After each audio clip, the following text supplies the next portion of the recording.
It began on a Tuesday, the kind of day that feels too normal to suspect that the world is about to end. The sun rose lazily over the rooftops of Haven Brook, a small industrial town somewhere in the middle of nowhere, America. The hum of cars, the scent of gasoline and morning coffee, everything whispered routine. Ethan Rhodes, 32, mechanic, divorced, tired of life, sat in his garage with a mug of burnt coffee, staring at a flickering TV mounted on the wall. The morning news showed footage of something happening in the South: riots, lockdowns, a public health emergency. At first, Ethan thought it was another flu panic. He turned down the volume and went back to work on a broken Chevy. But the noise from the TV didn't stop. The anchor's voice cracked, then switched to a live feed. Soldiers in hazmat suits, a crowd behind a quarantine fence, people screaming. Authorities urge citizens to remain indoors. The infection appears to spread through... The signal cut off. Ethan sighed. "Damn media circus," he muttered, and wiped his greasy hands. Outside, a siren wailed in the distance. Not the usual police call, but a long, mournful sound that seemed to roll through the town like a warning. He stepped out to the street, squinting under the pale light. 2 military trucks sped past, heading toward the main highway. Something inside him twisted. He didn't know why, but the air suddenly felt heavier. By afternoon, the rumors began. Customers came in talking about hospitals overflowing, about people attacking each other, about rabid bites. Ethan didn't buy it. Not until Mrs. Keller, his next-door neighbor, ran into his garage, pale and shaking. "Ethan, it's Mark. He's sick. He bit me." He stared at her arm, torn flesh, blood dripping. He froze. "Jesus, you need a doctor." She shook her head violently. "There are no doctors. The clinic's closed. They're all gone." Before he could say anything, someone banged on the window. Mark Keller, her husband, stood there, eyes cloudy white, mouth twitching, skin gray. Ethan took a step back. "Mark?" Mark crashed through the glass. What followed felt like a blur of nightmare. The man lunging, teeth snapping, Mrs. Keller screaming. Ethan grabbed a wrench and swung with all his strength. The sound, bone meeting steel, echoed in the confined space. Mark collapsed, twitching, a pool of blood spreading across the floor. For a long moment, Ethan stood frozen, chest heaving, heart pounding. Then he looked at Mrs. Keller. She was trembling, whispering something over and over. He wasn't dead?" That night, power went out across Haven Brook. The radio spoke only static. The distant sound of helicopters cut through the silence, followed by explosions far off toward the city. Ethan sat by candlelight, his hand still shaking. He tried calling his ex-wife, Rachel, who lived 2 towns away. The line didn't connect. He left message after message anyway. "Rachel, it's me. Something's happening. Stay inside, lock the doors. I'm coming to you." He packed a duffel bag, flashlight, knife, canned food, batteries. Every small sound made him flinch. The dogs outside barked non-stop, their howls mixing with the strange moans echoing in the dark. Around 2 a.m., someone started knocking on his door. 3 slow knocks. Then silence. He gripped the wrench again, whispering, "Who's there?" A weak voice answered, "Ethan, it's Officer Crane." Ethan opened the door slightly. The local cop stumbled inside, pale, sweaty, holding his side. His uniform was torn and smeared with blood. "They're everywhere," he gasped. "Whole town's gone. Roads are blocked. No way out." "What the hell are they?" Crane's eyes were glassy. "They're not human anymore. The bite, it spreads it. Fast. Minutes." Before Ethan could react, Crane fell to his knees, coughing blood. Then his body stiffened, limbs twitching. Ethan stepped back, whispering, "No, not you too." The transformation was horrifying. Crane's eyes rolled back, his jaw cracking as if dislocating, skin turning gray before his eyes. He grabbed the shotgun hanging above the fireplace and pulled the trigger. Silence followed, thick and heavy. By dawn, the world outside had changed. Smoke rose over the town. Streets were littered with wrecked cars and bodies. The air reeked of burnt plastic and something far worse. Ethan stood by the window, gripping the shotgun, watching as figures wandered aimlessly through the morning fog, slow, staggering, hungry. The dead were walking. He whispered to himself, "Rachel, please be alive." He stuffed his remaining gear into his truck and started the engine. The radio flickered on for a brief second. A broken transmission. "National emergency. Do not attempt to leave populated areas. Infection spreading beyond containment." Then static again. Ethan drove through the chaos, overturned buses, fires, screams in the distance. He saw a man waving for help on the roadside, but when he slowed down, the man turned his head, half his face missing, and lunged toward the window. Ethan hit the gas, heart racing.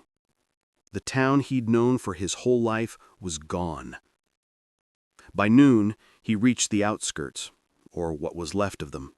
The military checkpoint had been overrun, trucks were on fire, soldiers lay motionless, some missing limbs, some still twitching. He stopped and got out, shotgun raised. The silence was unreal, only the crackle of flames. Then, from the back of one of the trucks, came a noise, faint, like a whisper. He approached slowly. The back door creaked open. Inside, a young soldier was crouched in the corner, trembling, his uniform soaked in sweat. "Please, don't shoot. I'm not one of them." Ethan lowered the gun slightly. "What the hell happened here?" "The orders were to quarantine the town, but it's too late. The infection's airborne now, or something like that. We lost control. They said it started." Before he could finish, his body convulsed violently. Ethan stepped back, eyes wide. The soldier's pupils dilated, his breath turned into a growl. Ethan fired once. The echo rolled across the valley. He drove until the gas meter hit red. He stopped on a hill overlooking the burning town. The smoke rose like dark fingers clawing at the sky. For the first time in years, Ethan felt something he couldn't fix, couldn't fight, couldn't escape. He sat there in silence, gripping the steering wheel until his knuckles turned white. Then, from the glove compartment, his phone buzzed. A message notification. "Rachel. Ethan. Help me." The timestamp read 2:47 a.m. Hours ago. He stared at it, breath trembling. Somewhere in the distance, the moans began again. Hundreds of them. The horizon shimmered with movement, silhouettes stumbling through the smoke, wave after wave of the infected. The first of many. The message on the phone burned into Ethan's mind. "Ethan, help me." Just 3 words, but they carried the weight of everything he'd ever lost. He stared at the screen for a long time, listening to the world crumble outside his truck. Then, without hesitation, he started the engine again. The sound of the motor felt too loud, too alive in a world that was already dead. Rachel lived nearly 40 miles away, in Stonebrook, a quiet suburb that, until yesterday, was just another name on the highway signs. Now it might as well have been the edge of the world. The road ahead was a scar through a dying land. Abandoned vehicles lined both sides. Some still smoldered.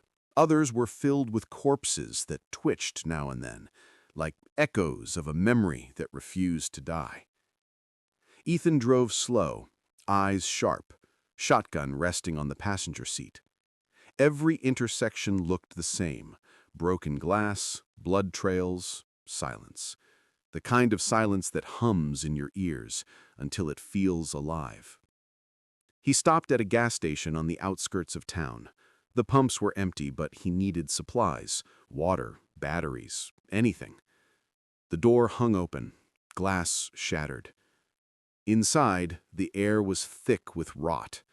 He moved carefully, sweeping the flashlight beam across the aisles. Chips, spilled soda, footprints in blood. A radio behind the counter hissed with static. Then, a sound. A soft sob from the back. He aimed the shotgun. "Who's there?" Silence. Then, a whisper. "Don't shoot, please." He moved closer and found a woman crouched behind the shelves, clutching a child. Her face was streaked with dirt, her eyes red. "They're gone. My husband, my brother. They didn't make it." Ethan lowered the gun slightly. "You shouldn't stay here. It's not safe." She shook her head. "Where can we go? The highways are blocked. They said on the radio to stay indoors." He looked around at the wreckage. "Staying put is death. You need to move north. There might be shelters." She looked at him, the kind of look that already knew hope was gone. "You sound like you still believe someone's coming to save us." Ethan didn't answer. He grabbed a few bottles of water, tossed her a flashlight, and turned to leave. "Wait! What's your name?" He paused in the doorway. "Ethan." Her voice cracked. "Good luck, Ethan." He didn't look back. By the time the sun began to set, the sky was red. Not the kind of red that means warmth or beauty, but the kind that means fire, blood, and endings.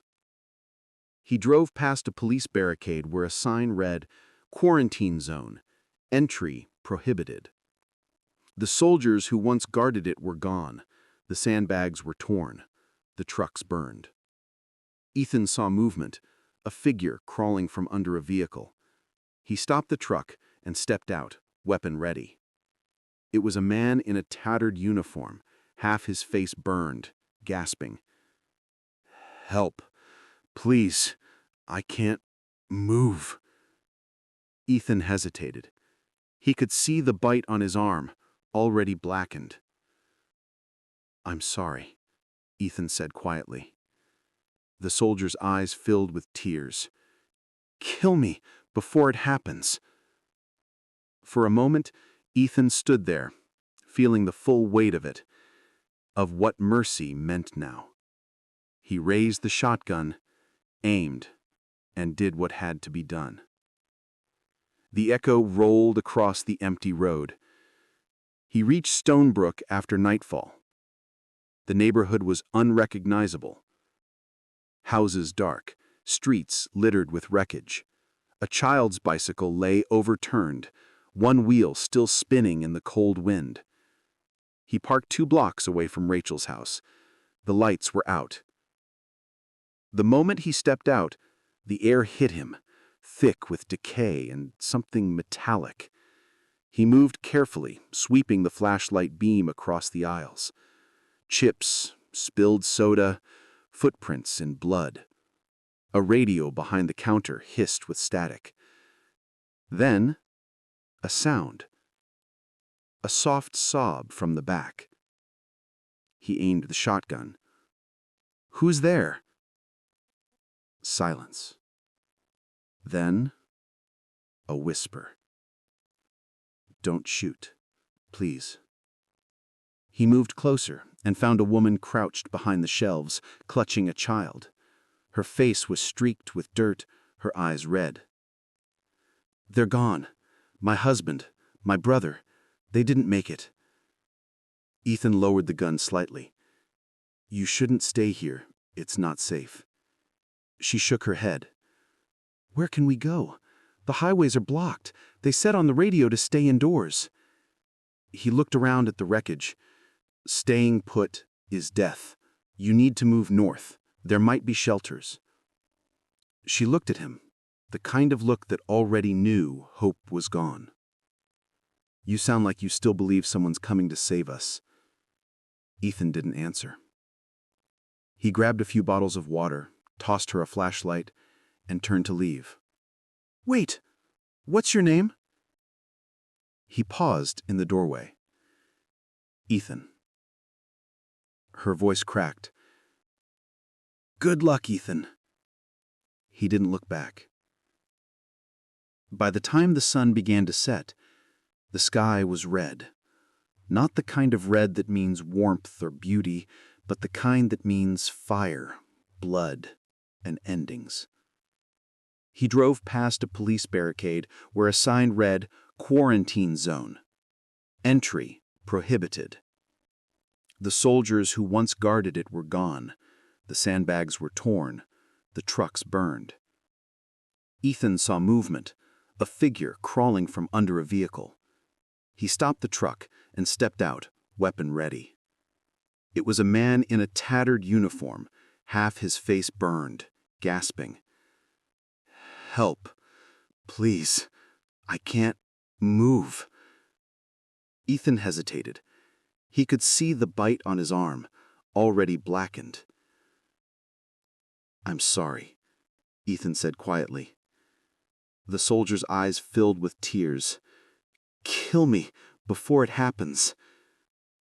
For a moment, Ethan stood there, feeling the full weight of it, of what mercy meant now. He raised the shotgun, aimed, and did what had to be done. The echo rolled across the empty road. He reached Stonebrook after nightfall. The neighborhood was unrecognizable. Houses dark, streets littered with wreckage. A child's bicycle lay overturned, one wheel still spinning in the cold wind. He parked 2 blocks away from Rachel's house. The lights were out. The moment he stepped out, the air hit him, thick with decay and something metallic. He moved carefully, sweeping the flashlight beam across the aisles. Chips, spilled soda, footprints in blood. A radio behind the counter hissed with static. Then, a sound. A soft sob from the back. He aimed the shotgun. "Who's there?" Silence. Then, a whisper. "Don't shoot, please." He moved closer and found a woman crouched behind the shelves, clutching a child. Her face was streaked with dirt, her eyes red. "They're gone. My husband, my brother, they didn't make it." Ethan lowered the gun slightly. "You shouldn't stay here. It's not safe." She shook her head. "Where can we go? The highways are blocked. They said on the radio to stay indoors." He looked around at the wreckage. "Staying put is death. You need to move north. There might be shelters." She looked at him, the kind of look that already knew hope was gone. "You sound like you still believe someone's coming to save us." Ethan didn't answer. He grabbed a few bottles of water, tossed her a flashlight, and turned to leave. "Wait! What's your name?" He paused in the doorway. "Ethan." Her voice cracked. "Good luck, Ethan." He didn't look back. As the sun began to set, the sky was red. Not the kind of red that means warmth or beauty, but the kind that means fire, blood, and endings.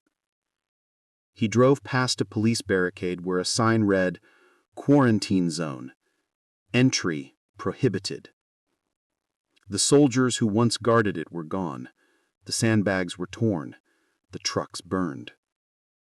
Ethan saw movement, a figure crawling from under a vehicle. He stopped the truck and stepped out, weapon ready. It was a man in a tattered uniform, half his Dawn came gray and hollow, like the sky had forgotten what color meant. Ethan Rhodes walked down the cracked highway with the shotgun slung across his shoulder and nothing left to lose. Behind him, Stonebrook burned, a ghost town swallowed by smoke and silence. He didn't look back anymore. There was nothing left worth seeing. The world had changed in less than a week.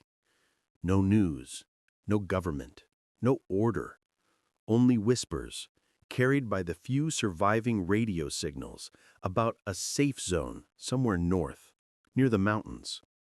Ethan didn't know if it was true. He didn't care. It was the only direction that wasn't death. By noon, the sun had turned cruel.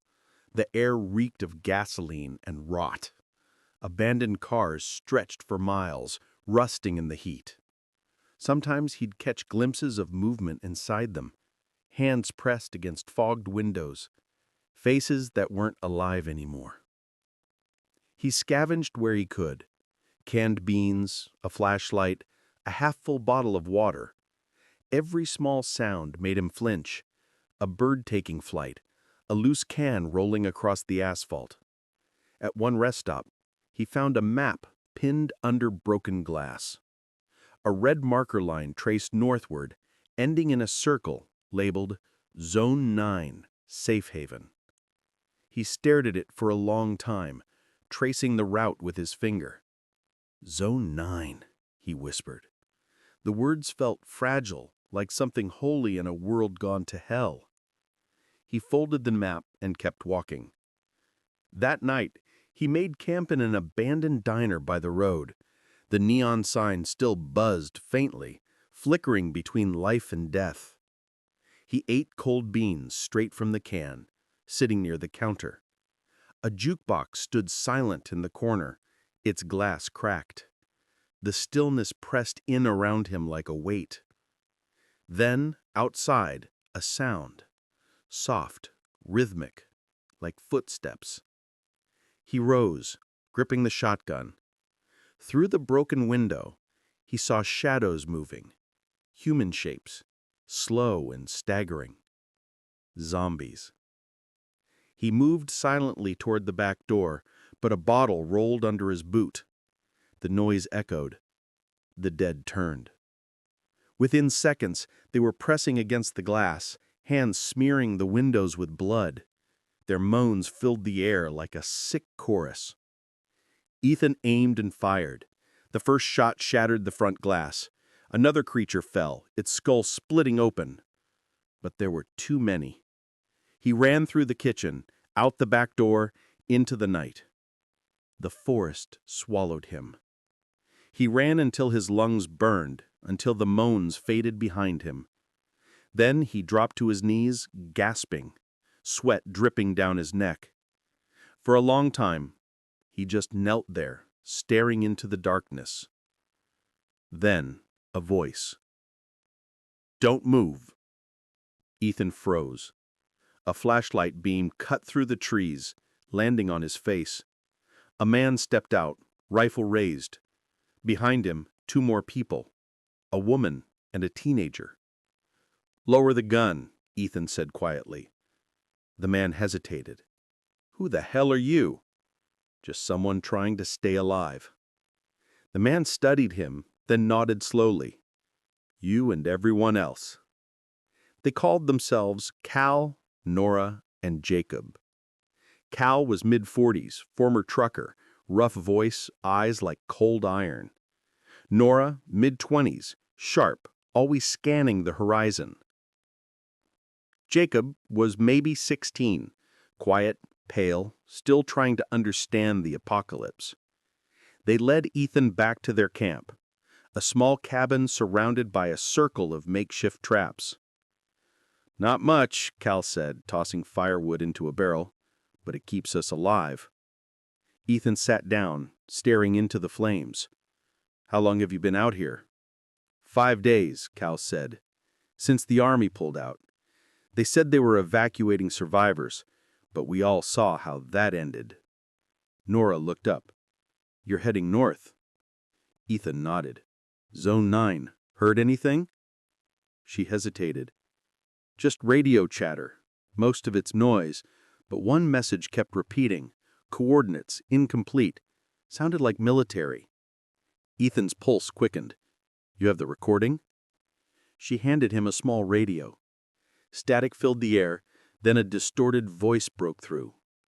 "Sector 9 coordinates. Safe. Repeat. Sector 9 shelter." Then nothing. Ethan looked at them. "That's where I'm going." Cal frowned. "You're not going anywhere alone. The highways are crawling. If we move together." Ethan didn't argue. They set out at dawn. 4 survivors walking the empty road, carrying everything they owned in backpacks. The landscape looked worse each mile. Burned farms, overturned buses, silence thicker than fog. Sometimes they'd catch glimpses of movement inside them. Not quite human, not quite animal. Jacob spoke little. He carried a baseball bat, knuckles white. At one point, he asked quietly, "Do you think my mom's still out there?" Nobody answered. Around noon, they reached a small town, or what was left of it. Buildings gutted by fire, the smell of death heavy in the air. They searched for supplies in a grocery store. Inside, shelves were ransacked, aisles filled with dried blood. Nora picked up a pack of water bottles, still sealed. Ethan nodded. "Grab them." As they filled their bags, Jacob froze. "Did you hear that?" A sound came from the freezer room, faint knocking. Cal raised his rifle. "Don't." Jacob whispered, "What if it's someone alive?" He moved before anyone could stop him, pulling open the door. Something fell out. A man, eyes white, mouth open in a silent scream. The corpse hit the floor with a wet thud. Jacob stumbled back, gagging. Ethan closed the door slowly. No one's alive in there. They camped that night in a warehouse by the edge of the town. The wind howled through broken windows, carrying the distant sound of gunfire. Faint, far away, like ghosts of a civilization still fighting. Nora sat near the wall, clutching her radio. "You think Zone 9 is real?" she asked softly. Ethan stared at the ceiling. "I don't know, but we'll find out." Cal gave a grim smile. "If it is, they'd better have coffee." Jacob laughed weakly. It was the first time anyone had laughed in days. But peace never lasted long in this new world. Around midnight, Ethan awoke to a sound. Faint scratching, coming from the main door. He grabbed his shotgun, heart pounding. Cal stirred. "What is it?" Before Ethan could answer, the door burst inward. Figures poured in, not dozens, but hundreds. The moans filled the warehouse like thunder. "Run!" Cal shouted. They scattered. Shots rang out, echoing through the dark. Jacob tripped, screaming as hands pulled at his legs. Ethan fired again and again, dragging the boy free. "Go! Move!" They fled through the back door, into the cold rain. Nora stumbled, clutching her arm, blood pouring between her fingers. "Bite?" Cal demanded. She shook her head. "Scratch. I'm fine." Ethan knew better. He saw the tremor in her hands, the pale sweat, but he said nothing. They reached a hill overlooking the valley. The horizon was red, not from sunset, but from the fires of cities dying one by one. For a moment, no one spoke.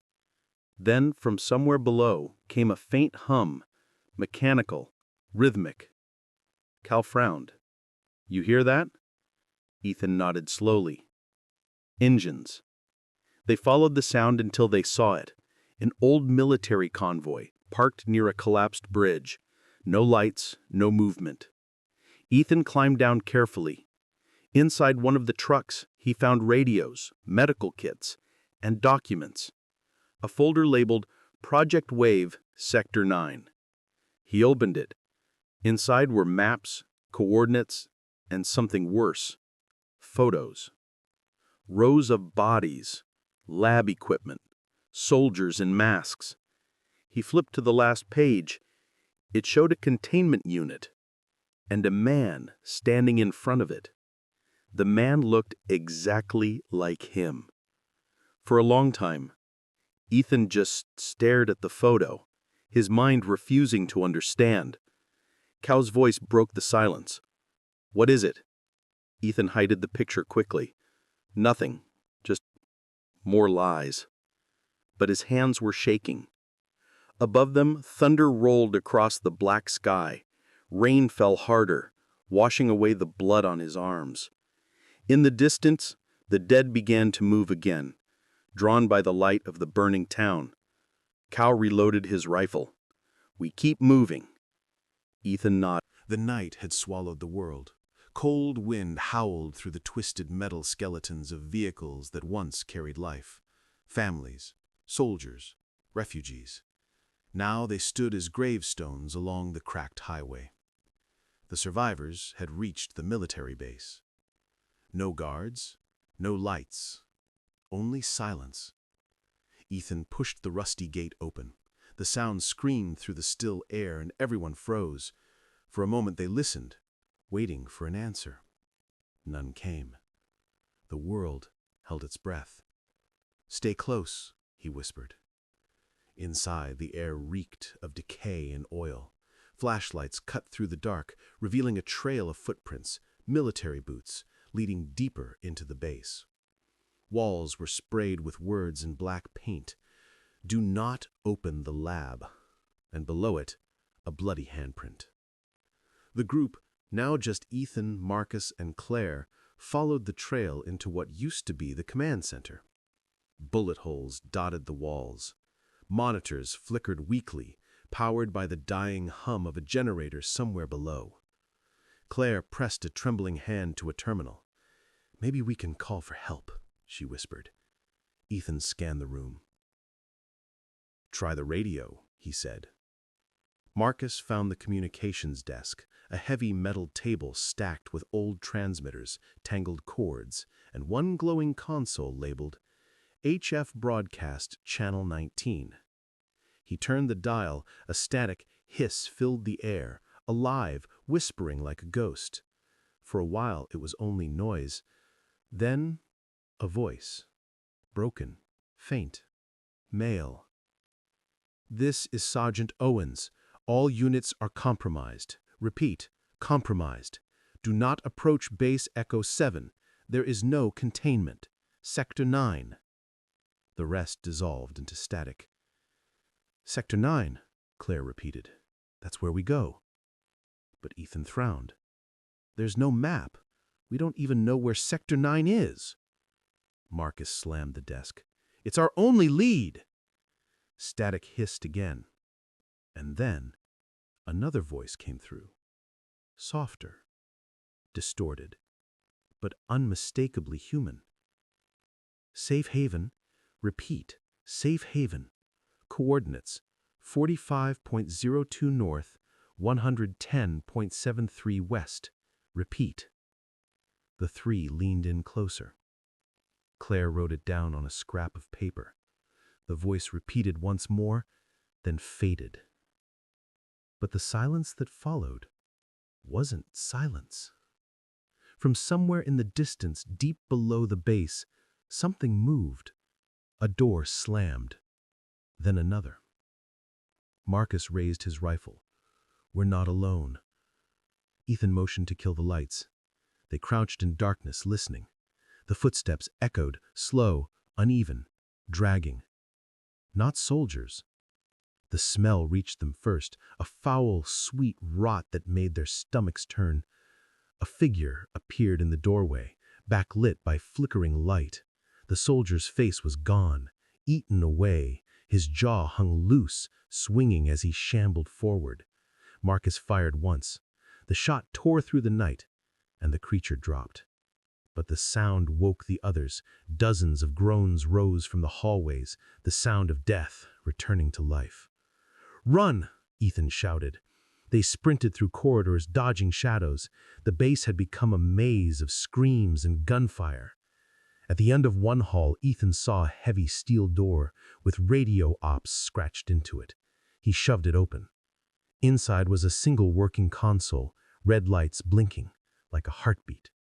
The radio still hummed with static. Ethan grabbed the microphone. "This is Ethan Rhodes. Is anyone there?" No reply. He turned the frequency knob again. 18, 19, 20. And then a voice. "Ethan. Ethan." Time stopped. He pressed the button, breath trembling. "Rachel! Rachel, is that you? Where are you?" "I'm safe. I'm safe. Don't come here. They're lying. Sector 9 isn't what you think." Static cut her off. "Rachel! Rachel!" He shouted into the void. The radio screamed back with a violent burst of static. Then silence again. Marcus grabbed Ethan by the shoulder. "We have to go. They're coming." Ethan stared at the console.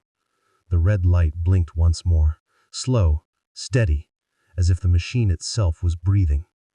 And then, through the static, one last whisper. "They're already here!" The lights flickered. Shadows moved behind the frosted glass. And the scene cut to black. The rain began at dusk.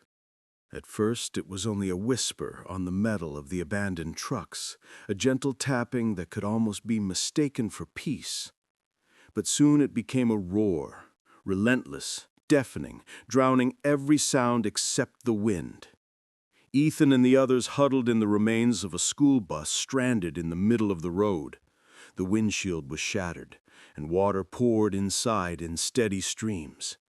Claire wrapped herself in a soaked blanket, trembling. Marcus sat by the door, clutching his rifle like a child holding a toy for comfort. The generator had died 2 hours ago. The lights were gone. The world was nothing but thunder and darkness. "This storm's not natural," Marcus muttered. "It's been going for hours. It's like it's trying to keep us here." Ethan didn't answer. He stared out through the cracks in the glass. Every flash of lightning revealed the same sight, a road leading into nowhere, lined with corpses, swaying in the wind. He tried to focus on Rachel's voice, still echoing in his head. "Don't come here. They're lying." What did she mean? Was she even alive? When the storm eased for a moment, Ethan climbed out of the bus. The rain slapped his face like needles. He looked around. Fields, trees, wrecked cars, all swallowed by fog. Behind him, Claire whispered, "You shouldn't go far." He turned. "We need fuel, food, anything." Marcus grunted. "Good luck finding that out there." Ethan started walking toward the gas station across the road, or what was left of it. The roof had collapsed, and the pumps were burned-out shells. A truck had crashed through the storefront. Its door hung open, swaying. Inside, shelves were overturned, soaked with water and mold. The smell was unbearable. But something else caught his attention, a faint, rhythmic sound. Tap, tap, tap, like fingers against metal. He raised his flashlight. The beam landed on a figure crouched behind the counter. "Hello?" No response. He took a cautious step forward. The figure twitched, turning slowly. A woman, her face half covered in mud and blood. Her eyes were wide, but empty. She lunged. He fired once. The echo vanished into the storm. He stood there, heart pounding, until silence returned. Back at the bus, Marcus was waiting at the door. What the hell was that? Just one of them, Ethan said, breathing heavily. We're leaving at first light. But the storm didn't stop. By morning, the bus was half buried in mud. Their supplies were soaked. The last can of fuel was gone, drained by someone during the night. Marcus accused Claire. Claire accused Marcus. Voices rose. Tempers cracked. Ethan shouted, "Enough!" Silence fell again. They were breaking, not from hunger, not from fear, but from the realization that there was no one left to save them. That afternoon they set out on foot. The wind had calmed, but the air felt heavy, charged with something unseen. Every step squelched in mud. The forest ahead looked black against the sky. By nightfall they found an old logging road leading into the woods. A sign half buried in dirt reads, "Sector 9, Restricted Access." Marcus laughed bitterly. "Guess we found it?" Claire looked pale. "We can't go in there." Ethan stared into the trees. Something about the place felt wrong, too quiet, too still. But he thought of Rachel's voice again, soft and frightened. "Don't come here." Maybe she was inside. Maybe she needed him. "We have no choice," he said. "We keep moving." They built a small fire under the trees. The night was blacker than ink. Rain dripped from the leaves like tears. Marcus took first watch. Claire fell asleep quickly. Ethan sat with his back to a tree, staring into the darkness beyond the firelight. Then he heard it. A whisper, soft, fragile, almost carried away by the wind. "Ethan." He froze. "Ethan?" he whispered back. The voice came again, clearer this time, from deeper in the forest. "Help me." He grabbed his flashlight and stood. "Stay here," he told Marcus, but Marcus was already dozing off. Ethan stepped past the firelight. The woods swallowed him whole. Branches cracked underfoot. The light trembled in his hand. "Ethan." The voice was closer now, sweet and broken. "You left me." He spun around. Nothing. Just rain, mist, and shadows. Then the light caught something. A shape behind a tree. A woman, barefoot, drenched and trembling. Her hair clung to her face. Rachel. She lifted her head. Her eyes were not hers. They glowed faintly, a sickly gray-blue light. "Rachel, no!" he whispered. She smiled, or tried to. Her jaw twitched, unnaturally, and her voice came again, not through her mouth, but like an echo inside his skull. "It's too late, Ethan." The beam flickered and died. He backed away, heart pounding. The whisper surrounded him, multiplied, hundreds of voices all repeating his name. He turned and ran. Branches clawed at his face. The forest seemed alive, closing in. When he burst back into the camp, the fire was out. Marcus and Claire were gone. Only the rain remained. And from somewhere behind him, a laugh. Not human. He fell to his knees, trembling, staring into the void between the trees. The storm had passed, but what it left behind was worse. Morning came gray and hollow. The storm had passed, leaving the world washed clean of color. Every tree dripped. Every breath of wind carried the smell of wet soil and smoke. Ethan moved through the forest alone now, the mud thick around his boots, the silence pressing against his ears. Marcus and Claire were gone. He'd called their names until his voice broke, but only the echoes answered. He couldn't tell if they'd run or if something had taken them in the night. Either way, he was alone again. By noon, the fog had thickened.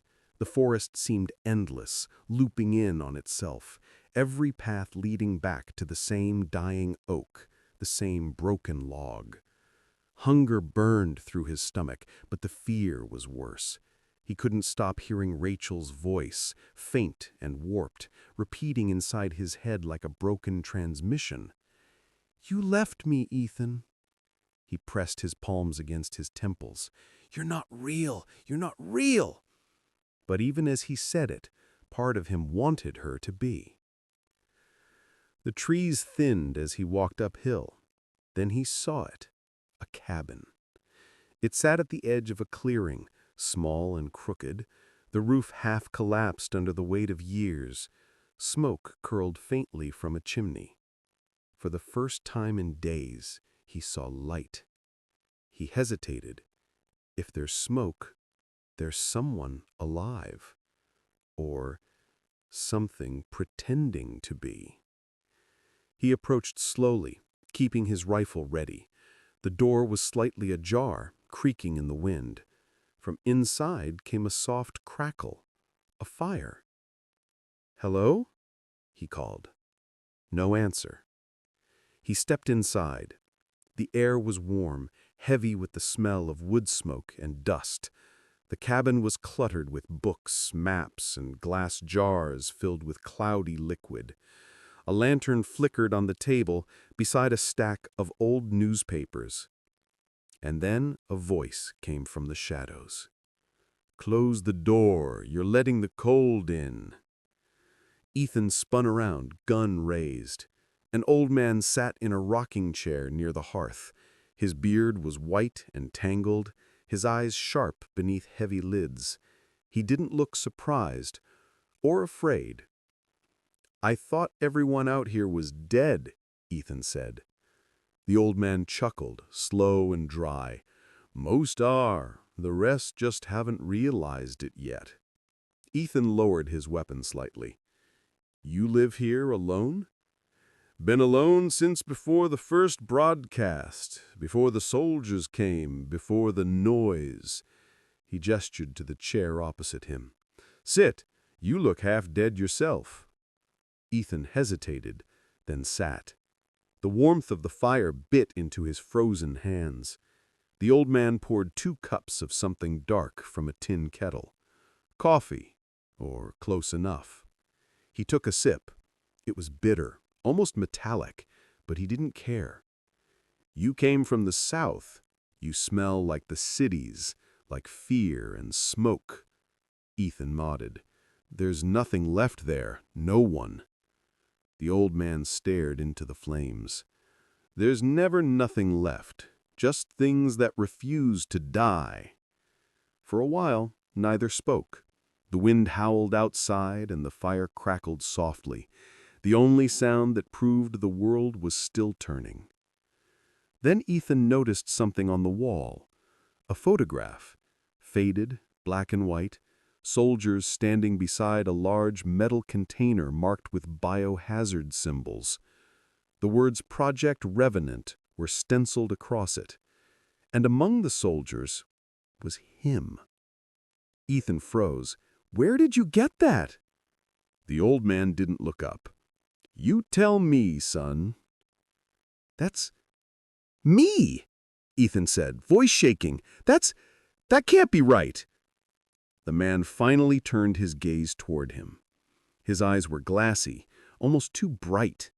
"You were one of them. I thought maybe you didn't remember." I was a mechanic, not—" The old man interrupted with a soft laugh. "You were a lot of things before the world burned. Project Revenant. You helped them build the first wave." Ethan's stomach twisted. "That's impossible." The man leaned forward, lowering his voice. "Nothing's impossible anymore. Not since the virus got loose. Not since you people decided to play God." Ethan stood, "What are you talking about?" He pointed to a small radio on the shelf. "You heard her, didn't you? The voice, the woman." Ethan froze. "How do you know about that?" The old man smiled, and it wasn't kind. "Because I hear her too. Every night, the same words, the same tone. Sometimes she sounds like my wife, sometimes she sounds like my daughter, but it's the same thing inside, whispering." He leaned closer. "She's not calling from the outside, son. She's calling from you." Ethan stumbled back. "You're insane." "Maybe. But if I'm wrong, why do you think her voice follows you wherever you go?" Ethan opened his mouth to reply, but the radio on the shelf crackled to life. "Ethan, please." The sound filled the room. The old man smiled bitterly. "There she is."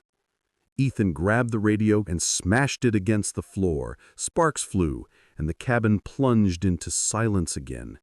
Only the fire's low hiss remained. "Where did you get that photo?" "From them, before they left. They told me to keep it, said you might come back one day, said you'd need to remember." "Remember what?" "That you started it." Ethan stared at him. "That's a lie!" The man's eyes glinted in the firelight. "Then why are there files in the basement with your name on them?" Thunder rolled in the distance. The fire dimmed. Ethan's voice was a whisper now. "What basement?" The old man rose slowly, bones creaking. "Downstairs, behind the trap door. I kept it locked, but maybe it's time you see what's down there." He handed Ethan a rusty key. He hesitated, looking at it, and then at the man. "If this is a trick—" The old man shook his head. "No trick, just truth. Be careful what you dig up, though. Some memories are better left buried." The key felt heavy in his hand. He found the trapdoor behind a rug near the far wall. When he pulled it open, a wave of cold, damp air hit his face. The stairs descended into darkness. He looked back, but the old man was gone. "Hello?" Ethan called. No answer. The chair was empty. The cup he had been drinking from still steamed. Ethan turned back to the stairs. Somewhere below, something mechanical hummed. Faint, rhythmic. He took his first step down, and as the darkness swallowed him, Rachel's voice returned. Softer than ever. The deeper they went, the more the air turned heavy, as if the earth itself didn't want them there. The tunnel curved sharply, and the narrow passage widened into a cold, concrete room.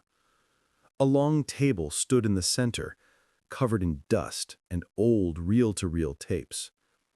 The label on one read, "Project Hollow Ridge, Phase 3. Elena swallowed. This is government issue. Military research," she whispered. Daniel took a step forward, brushing away cobwebs.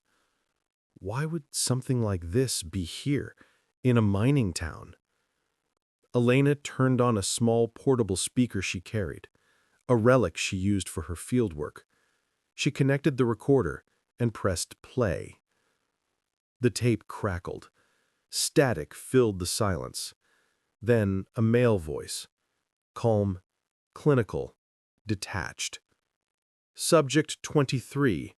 Exposure level increased to 0.9. Initial signs of neurological synchronization with the entity. Further observation required." A second voice, female, interrupted. "Sir, the subject's vitals are dropping. Should we—" "No interruptions, Dr. Carter. Continue observation. The convergence must not be disrupted." Then came a scream, raw, echoing, followed by a sound like 100 voices whispering at once. The tape clicked off. Elena's hands trembled. Neurological synchronization. Convergence. They were merging humans with something not human. Daniel looked pale. The entity they mentioned, could that be what we saw in the footage? The shadow? Elena didn't answer. Her eyes were fixed on the far corner of the room. A steel door stood there, slightly open. A faint blue glow flickered from inside. "Help me open it," she said. The door creaked. Inside was a chamber lined with glass pods, 7 of them, 6 shattered, 1 still intact. Within floated something half human, half smoke. Its face was almost serene, but the body shimmered as if submerged in ink. The machinery hummed. Monitors blinked weakly, displaying fading readings. Sync status, 93%. Host ID, unknown. Date, 09/1989. Daniel leaned in. 1989. That's when the mine closed. Elena nodded. They didn't close it because of an accident. They sealed this. She reached for a switch near the pod, perhaps out of curiosity, perhaps defiance. The moment she touched it, the glass fogged. The creature's eyes opened. It wasn't sudden violence. It was quiet. The lights flickered. The air grew colder. Daniel's breath formed mist. The pod began to crack, thin lines spreading like spider webs. "Elena, step back," he shouted. Too late.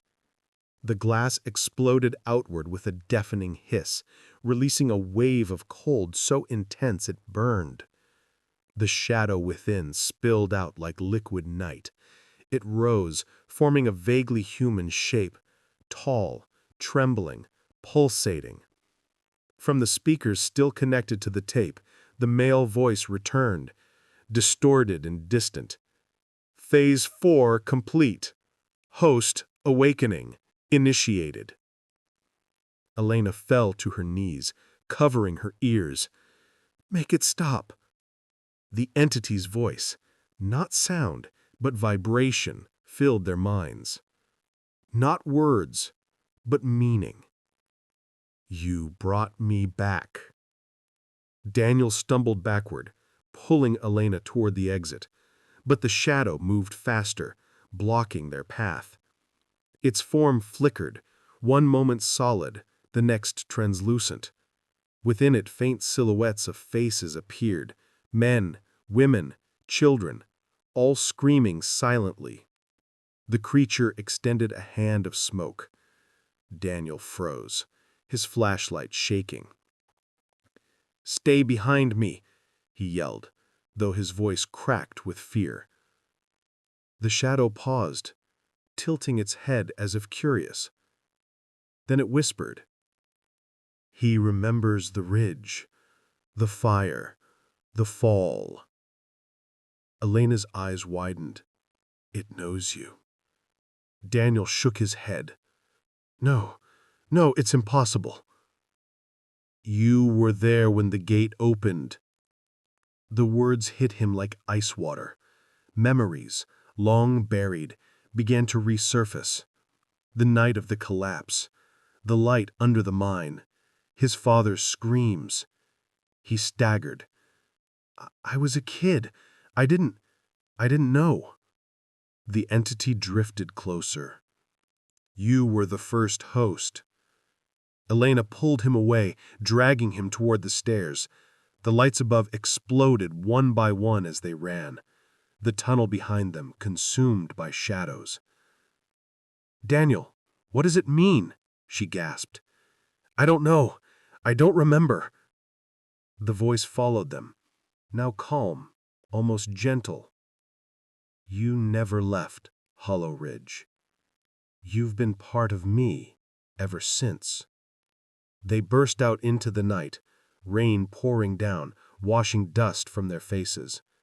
Behind them, the ground trembled, a deep, rumbling growl rising from beneath the hill. Elena turned. "It's waking up the others."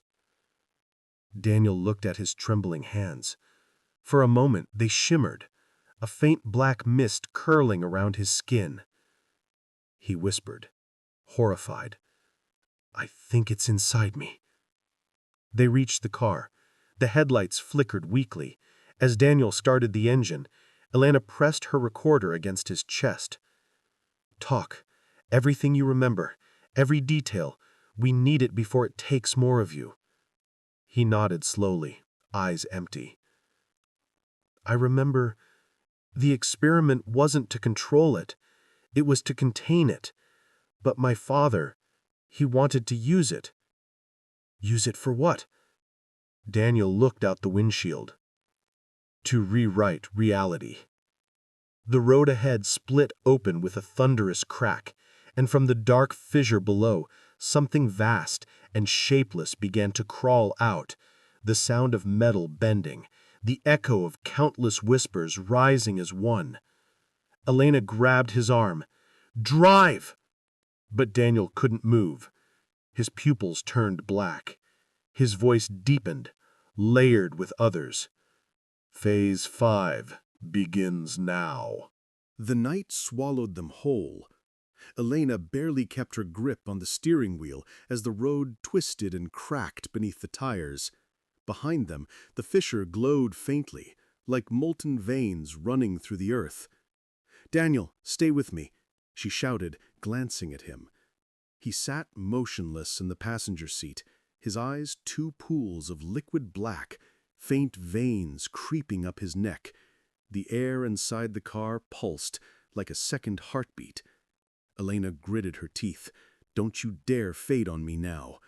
For a second, his voice broke through the distortion.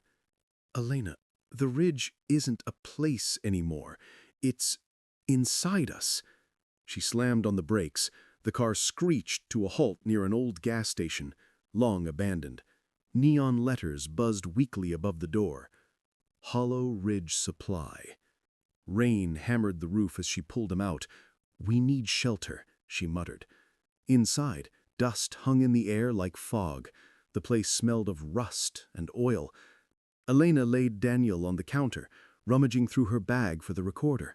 She pressed the red button. Log 8, October 17th. Subject Daniel Miles shows signs of neural infection after exposure to the entity. Symptoms: black sclera, auditory hallucinations, and memory bleed. Memory bleed. That's what they called it back then. She froze. Back then.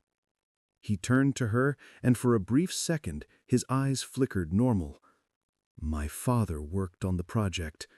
Miles Research Division, subcontracted by the military." Elena's mind reeled. "Your father created this?" "No, he didn't create it. He found it."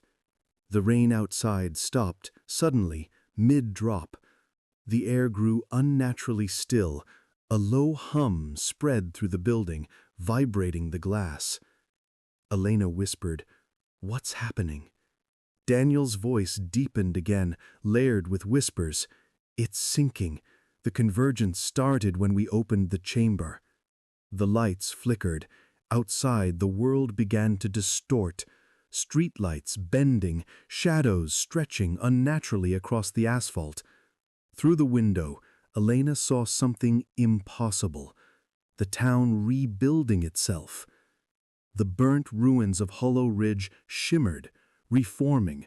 Houses, lampposts, even people, all reconstructed from shadow and static. "Daniel, tell me what this is." He clutched his head, screaming. They used the entity to anchor memories, to recreate the dead. The ridge isn't dead. It's a memory that refuses to fade. She backed away. "You're saying this thing can reshape reality?" He nodded weakly. That's what my father wanted. After the fire, after the collapse, he thought he could bring them all back.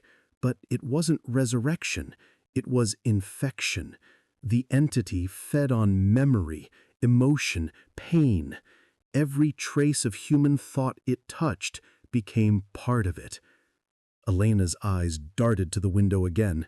The shadow people outside walked in loops, same motions, same faces repeating endlessly. A child dropped a ball. A woman laughed. Then both faded, replaced by others. She whispered, "It's rebuilding the past." Daniel's voice echoed softly, "And it's running out of space." Suddenly, the radio on the counter clicked on, despite having no power. Static, then a voice, faint, male, familiar. To those who hear this is Dr. Jonathan Miles, project director. If you find this recording, know that Hollow Ridge must never be reopened. The convergence is irreversible. She froze. "That's your father's voice." Daniel's eyes widened. "He's been dead for decades." The entity doesn't consume. It copies. It learns every thought, every memory. Soon, there will be no separation between the living and the echo. When you see this town again, run. The static grew louder, then transformed into laughter, not human laughter, distorted, hollow. Elena smashed the radio to the floor. "He tried to warn us. You were his failsafe, weren't you?" Daniel blinked. "What do you mean?" "You survived the collapse. Maybe he left something in you, a part of him or of it, to keep it sealed." His breathing quickened. "That's why it called me the first host. I wasn't infected. I was chosen." The station door rattled violently. A shape moved outside. Tall, skeletal, dripping with shadow. Elena grabbed a crowbar from the counter. "We can't stay here." Daniel staggered up. "No, wait. It's not coming for you. It's coming for me." The creature outside pressed its hand against the glass, the same hand Daniel had seen in the footage weeks ago. Its head tilted, imitating his movements perfectly. Elena whispered, "It's your reflection." He nodded slowly. "The entity is trying to merge fully. Once it does, the boundary between the real world and the memory world will collapse." The window cracked, the glass shattered inward. Elena slammed the crowbar, striking through the clouded face. The creature dissolved, but only for a second. Then it reformed, stronger. "Daniel, what do we do?" His voice was calm now, almost detached. "We go to the core, the mine." The drive back was chaos. The sky above the ridge glowed crimson, flickering like a dying sun. The closer they got, the more time seemed to distort. Roads looping, signs repeating. At one point, Elena saw themselves driving the same stretch of road from another angle. Their car, minutes earlier, fading into mist. "It's folding reality," Daniel murmured, "like a film reel melting in a projector." Finally, they reached the old mine entrance, now completely transformed. The ground pulsated with faint blue veins. The entrance yawned open, like a living wound. Daniel stepped forward. "This is where it began." Elena grabbed his arm. "You're not going in alone." He smiled faintly. "You don't understand. I am it. And I think part of me wants to finish what my father started." They descended. The walls shimmered with moving images, fragments of lives, memories, scenes from Hollow Ridge's past. Children running through fields, a church burning, a man screaming in a lab. Elena whispered, It's showing us everything it's absorbed. At the bottom, they reached a vast circular chamber. In its center floated a sphere of black light, pulsing like a heartbeat. Around it, dozens of bodies, suspended midair, faces twisted in silent agony. Daniel stepped closer. The core. The sphere spoke without sound. The cycle completes. Memory returns. Become whole. Daniel turned to Elena, tears streaming down his face. If I merge with it, maybe I can contain it again, like before. She shook her head violently. No, that's what it wants. It's using you to stabilize. He was born from me. He returns to me. The walls began to collapse inward, the light pulsing faster.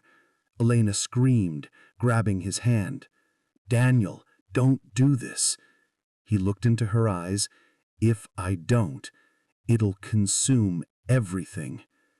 And with that, he stepped into the core. Light exploded, not bright, but absolute. Silence followed. When it faded, the mine was empty. The core was gone. Elena fell to her knees, shaking. Daniel. Then, faintly, from her recorder, static, and his voice. If you hear this, I think I did it. The town's fading. I can feel it unraveling. Don't come back to Hollow Ridge, ever. She clutched the recorder, sobbing. Outside, dawn broke for the first time in what felt like centuries. But as she walked away from the mine, the shadow of a man followed briefly on the ground beside her, before dissolving into mist. The morning came like a lie. For the first time in weeks, sunlight filtered through the mist, touching the ruins of Hollow Ridge with pale gold. Birds sang, faint, hesitant, as if testing whether the world still existed. Elena drove until the road dissolved into dirt and weeds. Her hands trembled on the wheel, her mind looping on one phrase. He did it. Daniel stopped it. The recorder lay on the passenger seat, still humming softly. She parked by an old lookout hill, got out, and stared back at the valley. The town was gone, completely. Where Hollow Ridge had been was now only a hollow plain, cracked earth, black ash, a thin shimmer in the air like heat mirage. She whispered, "It's over." But even as she said it, the wind carried faint echoes. Children's laughter, the toll of a church bell, whispers layered over each other. Memories. She tried to convince herself it was just trauma, the mind replaying what it couldn't accept. But when she turned the recorder again, the static formed words. Elena, the wave begins when memory moves. She froze. It was Daniel's voice, soft, distant, distorted.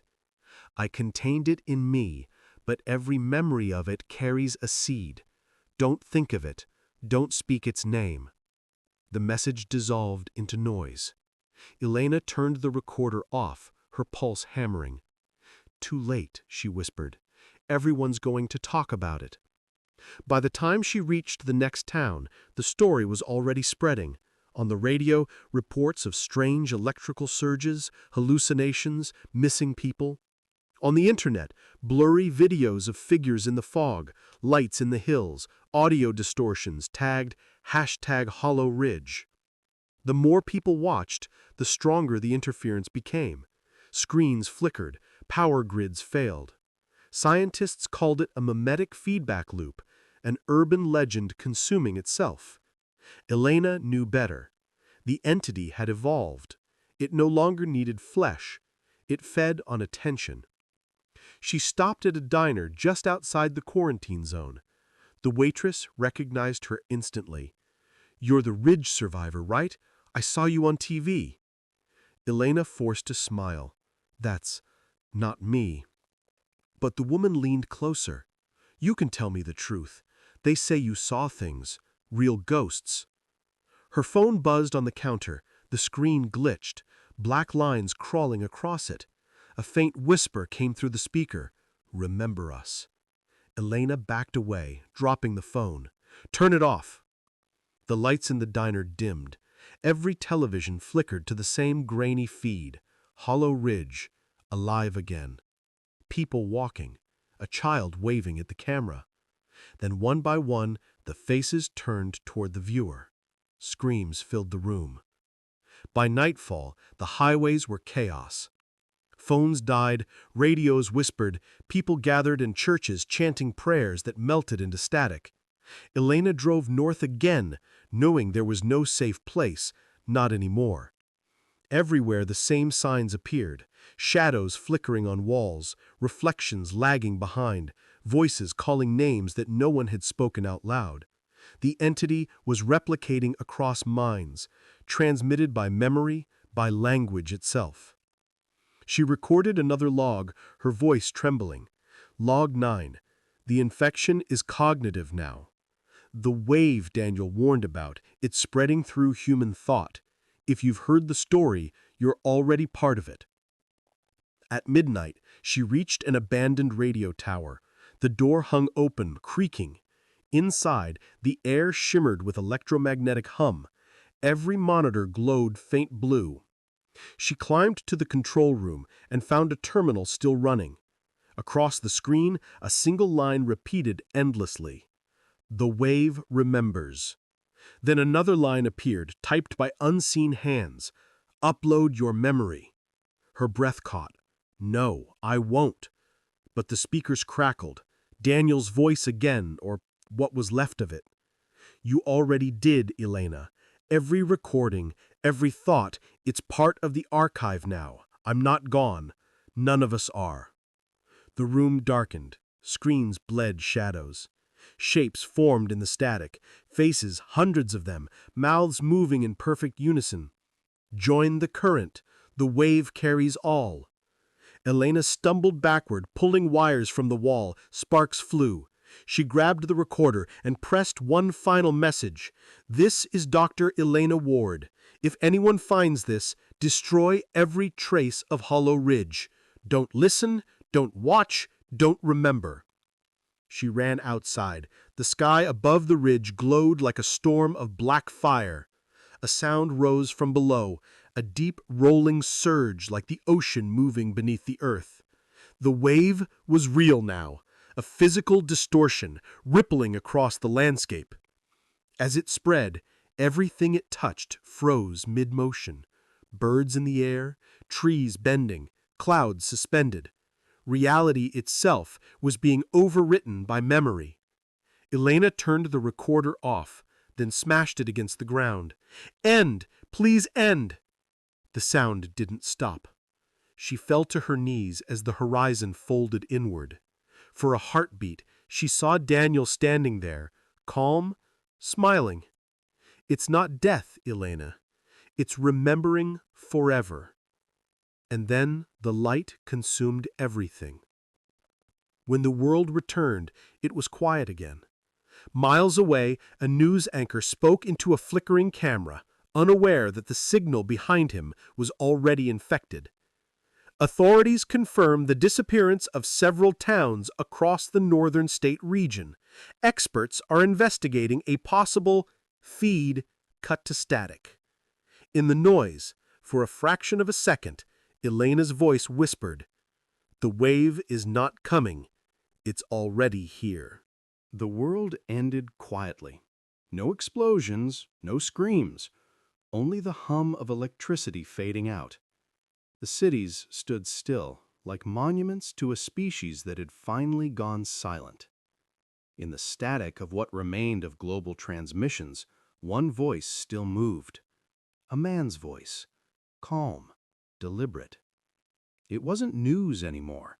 There was no one left to inform. It was remembrance. "If you can hear me, this is Dr. Marcus Hale, broadcasting on frequency 98.3. The signal you're hearing is not alive, not human, but it's still aware. The voice paused, his breath shallow. He looked at the red recording light. It blinked like a heartbeat, slow, patient, endless. He continued. Weeks ago, a phenomenon known as the wave spread across the northern territories. It began as electromagnetic interference, then memory corruption, then replication. People didn't die. They were rewritten. He rubbed his eyes. They were pale, almost glassy, as if something behind them was watching through him. They said it was a virus, a consciousness. I say it was a mirror. Humanity looked into it and saw itself, too clearly. Static cracked in the background. Through the window, the skyline of what once was Chicago shimmered, frozen mid-collapse, skyscrapers folded like reflections in water. He leaned closer to the microphone. If you can hear me, we thought the wave consumed Hollow Ridge, but it didn't consume. It preserved. Every thought, every memory, every scream. The more we tried to forget, the more it remembered. He coughed. Blood, dark and viscous, dripped onto the desk. But even the blood shimmered faintly, as if it too carried echoes. I have recordings, voices. They speak in dreams now, through power lines, through light.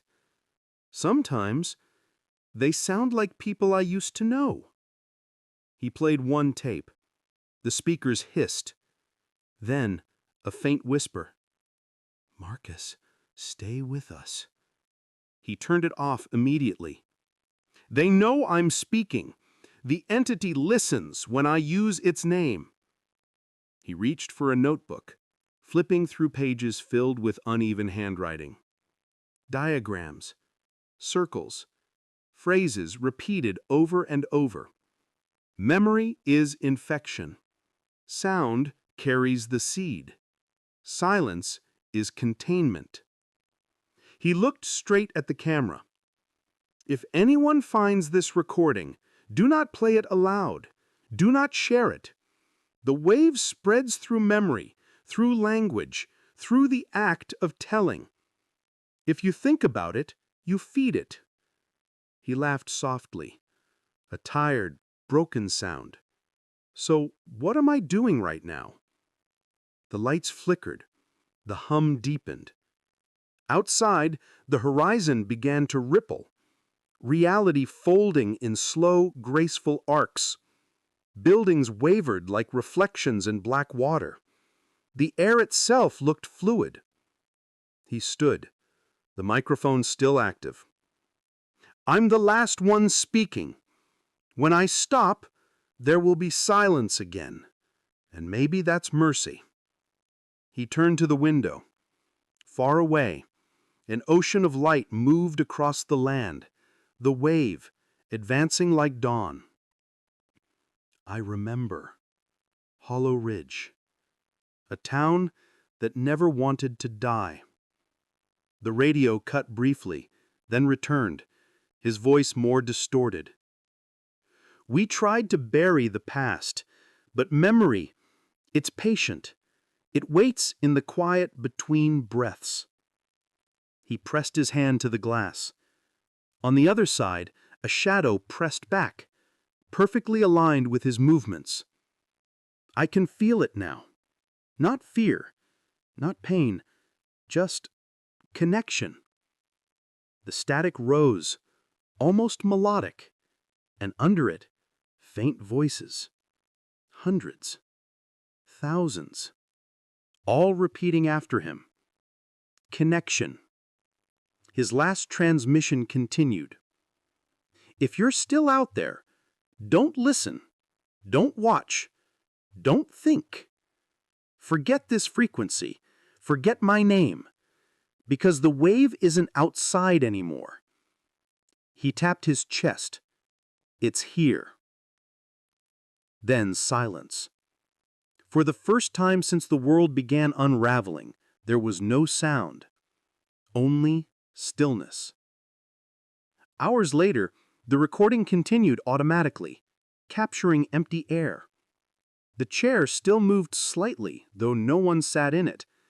The microphone glowed faintly. A whisper returned, the same voice, but layered, multiplied. Silence was never the end. It was the beginning. The broadcast repeated on loop. Every dormant speaker, every lost radio picked it up, across oceans, across time zones, and somewhere deep in the static, faint and almost tender, the words came again. The wave remembers. At the edge of the ruined world, a young child found a broken radio. When she turned it on, the light flickered blue, and a man's voice spoke softly, almost comforting. "You're safe now. Tell me what you remember." She smiled. "Everything." And as her voice joined the signal, the static grew warm again. Alive. Endless.